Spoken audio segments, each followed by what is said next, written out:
আস্তে পা দে।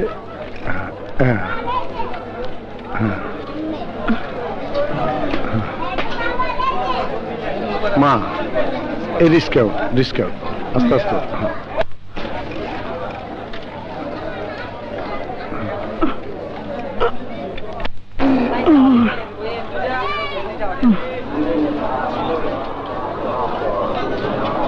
বাবা কই আইলাম? ঢাকা কমলাপুর স্টেশন। এই রিস্কালা যাও। আসেন বুবুজান আসেন, বসেন বুবুজান বসেন। আমি খবর পাইয়াই ঘর ঠিকঠাক করে রাখছি। রমিসা বুবু কেমন আছো তুমি? ভালো আছি বুবুজান। খালা তুমিও কয়দিন অসুবিধা হইব, নতুন জায়গা তো, মায়েরে কয়দিন দেখাশোনা করেন লাগবো। অসুবিধা কি বাজান, মানুষের বিপদে তো মানুষই আগায় আসে। তোমার কথা কখনো ভুলুম না খালা। এই যে বাবা আকাশ, এসো এসো। থাক থাক থাক থাক। কেমন ছেলে তুই বলো তো? জি, বহু বছর পর তুমি দেশে ফিরেছো, অথচ বাড়িতে না এসে কোথায় কোথায় ঘুরছো আমি কিন্তু কিছুই বুঝতে পারছি না। আই এম সরি আঙ্কেল, এসেই আদারওয়াইজ ব্যস্ত হয়ে পড়েছিলাম।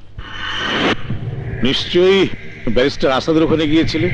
হ্যাঁ, ওর মেয়ে মনের সাথে তোমার সম্পর্ক আছে সেটা আমি জানি, কিন্তু বাবা আমরা তো পর নই। আঙ্কেল এভাবে বলছেন কেন? আপনাদের যে আপন এই দুনিয়ায় আমার আর কি আছে? তাই যদি হতাম তাহলে তোমার উপর রাস্তায় আক্রমণ হলো, সে কথা আমাকে থানায় গিয়ে শুনতে হলো। রাস্তায় তোমার গাড়ি পড়ে থাকতে থেকে আমার জানানো গিয়েছিল। ভাইয়া কারা তোমার উপর হামলা করেছিল? দু একজনের নাম বলো। I will kill all the cowards. Calm down স্যামচো, ওরা ছিনতাইয়ের উদ্দেশ্যে অ্যাটাক করেছিল, কিছুই নিতে পারেনি। অবশ্য কিছু কিল গুতো সাথে করে নিয়ে গেছে। আকাশ ভাইজান মানে তোমার বাবা উইলে আমাকে ট্রাস্টি করে একটা বিরাট দায়িত্বের বোঝা আমার উপর চাপিয়ে দিয়েছে। আমার বয়স হয়েছে, এত সব দায়িত্ব পালন করে রাজনীতিতে মোটেও সময় দিতে পারছি না। তুমি ফিরে এসেছো, কোর্টে আর্জি করে উইল সেটেল করে নাও, আমাকে মুক্তি দাও।